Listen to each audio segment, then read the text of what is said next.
Raha misy fanontaniana petraka hoe ahoana moa zany ny andriambavilanitra any Nosy Be, any Tolaniaro, any Morondava, dia ho an'ireo andriambavilanitra any amin'ny faritra zany a, rehefa misoratra anarana eo amin'ny site sobikamadà.com izy a, dia misafidy ny faritany izay misy ny faritra misy anazy. Dia manantona ilay faritany izy zany a amin'ny fotoana anaovana ny fifanitsanana. Eto Antananarivo kosa zany tsy asabotsy no mitomboka ny fifanitsanana fa andro alakamisy a, alakamisy faharoa amby roapolo ny volana Oktobra.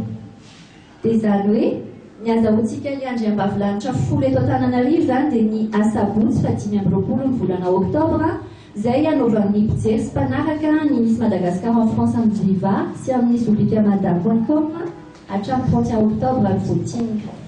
Ny tsara ho fantatra koa androany a dia ny faharoa amin'ny volana Novambra zany a, dia ho fantatritsika eraky Madagasikara ireo solitena anankitelo isaky ny faritany no safidian'ny mpanaraka sy mpijery mendrika indrindra tamin'izy folo isaky ny faritany.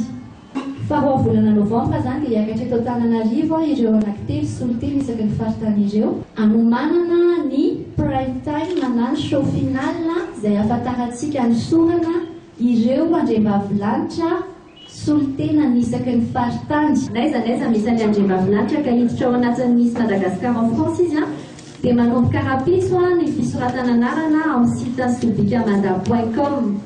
Dia fetra farany ahafahan'ny andriambavilanitra misoratra anarana dia ny andro izay atombohan'ny fifanitsanana amin'ny faritany misy anazy.